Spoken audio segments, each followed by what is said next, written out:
ನಿಮ್ಮ ಹಳೆಯ ಚಿನ್ನದ ಒಡವೆನ ಅಧಿಕ ಬೆಲೆಗೆ ಮಾರಬೇಕೆ? ಆಟಿಕಾಗೆ ಕಾಲ್ ಮಾಡಿ 8880 ಅಟ್ಟಿಕಾ ಗೋಲ್ಡ್ ಕಂಪನಿ. ಡೆಲ್ಲಿ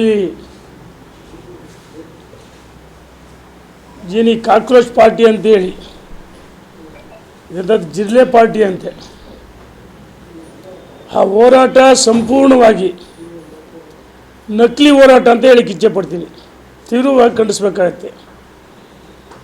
ಕೇಂದ್ರ ಸರ್ಕಾರ ಅಸ್ಥಿರ ಮಾಡಬೇಕಂತೇಳಿ ಒಂದೇ ಕಾರಣಕ್ಕೆ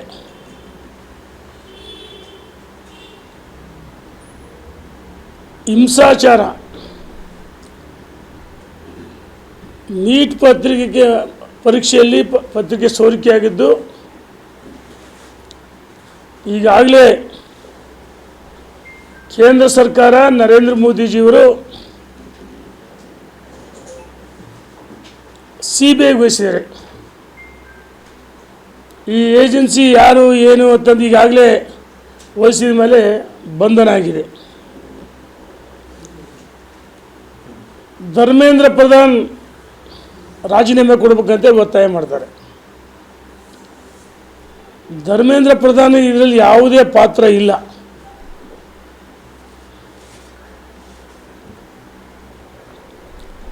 ಪ್ರಜಾತಂತ್ರ ವ್ಯವಸ್ಥೆಯಲ್ಲಿ ಹೋರಾಟ ಪ್ರತಿಭಟನೆ ಮಾಡೋಕ್ಕೆ ಅವಕಾಶ ಇದೆ. ಆ ಹೋರಾಟಗಳು ನ್ಯಾಯಸಮ್ಮತವಾಗಿರಬೇಕು. ಯಾರೋ ವ್ಯಕ್ತಿ ವಿದೇಶದಲ್ಲಿ ಕುಳಿತು ವಿದೇಶಿ ಫಂಡಿಂಗಿಂದ ಆ ಹೋರಾಟದಲ್ಲಿ ಯಾವುದೇ ವಿದ್ಯಾರ್ಥಿಗಳಿಲ್ಲ. ನಕಲಿ ಹೋರಾಟ, ಅದು ಕಾಂಗ್ರೆಸ್ ಮತ್ತು ಲೆಫ್ಟಿಸ್ಟ್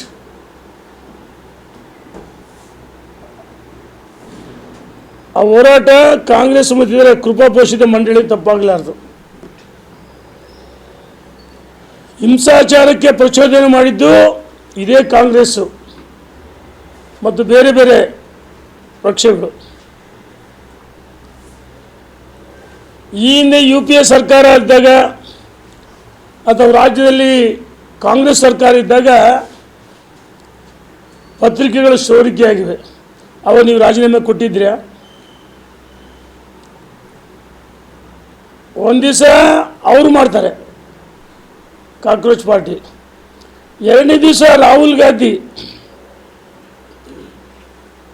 ಪ್ರಿಯಾಂಕಾ ಗಾಂಧಿ ಕಾಂಗ್ರೆಸ್ಸಿನ ಲೋಕಸಭಾ ಸದಸ್ಯರು ಖರ್ಗೆ ಒಳಗೊಂಡಂತೆ ದಿಢೀರ್ನೆ ನರೇಂದ್ರ ಮೋದಿ ಮನೆ ಮುಂದೆ ಧರಣಿ ಮಾಡ್ತಾರೆ.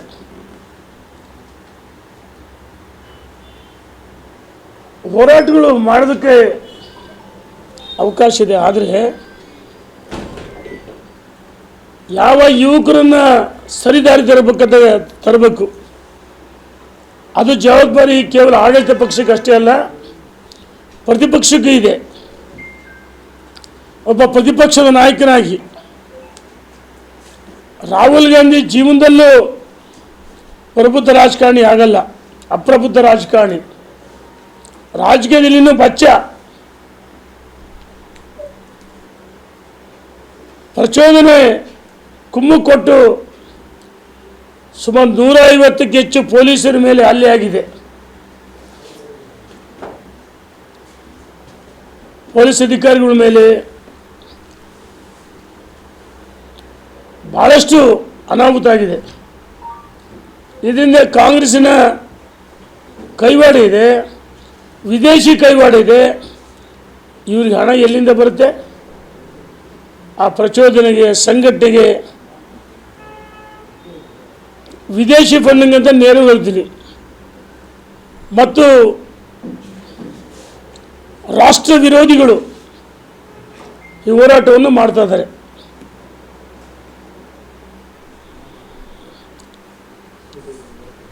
ಹೋರಾಟಕ್ಕೆ ಒಂದು ದಿವಸ ಬೆಂಬಲ ಕೊಡ್ತಾರೆ, ಎರಡನೇ ದಿವಸ ಇವರೇ ಬೀದಿಗಿಳಿತಾರೆ.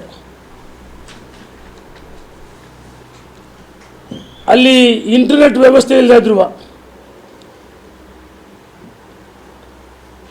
ಬೇರೆ ಬೇರೆ ವಾಮ ಮಾರ್ಗದಿಂದ ಮೆಸೇಜ್ಗಳು ಮಾಡಿ ಹೊಂದಿಸಿ ಒಂಥರ ಬಾಂಗ್ಲಾ ನೇಪಾಳ ಮಾದರಿಯಲ್ಲಿ ದಂಗೆ ಹಚ್ಚತಕ್ಕಂಥ ಕೃತ್ಯ ಇದು. ಅರಾಜಕತೆ ಸೃಷ್ಟಿಯಾಗಬೇಕು, ಪ್ರಧಾನಮಂತ್ರಿಗಳು ರಾಜೀನಾಮೆ ಕೊಡಬೇಕು ಅಂತ ಹೋರಾಟವನ್ನು ಈ ದೇಶದ ಜನ ಯಾವತ್ತೂ ಒಪ್ಪಲ್ಲ. ಈ ನಕಲಿ ಹೋರಾಟಗಳು, ನಕಲಿ ಗಾಂಧಿಗಳು ಅರಾಜಕತೆ ಸೃಷ್ಟಿ ಮಾಡ್ತಾರೆ. ಇದನ್ನು ನಾವು ತೀವ್ರವಾಗಿ ಖಂಡಿಸ್ತೀವಿ. ಗ್ಯಾರಂಟಿ ನ್ಯೂಸ್, ಸುದ್ದಿ ಖಚಿತ, ನ್ಯಾಯ ನಿಶ್ಚಿತ.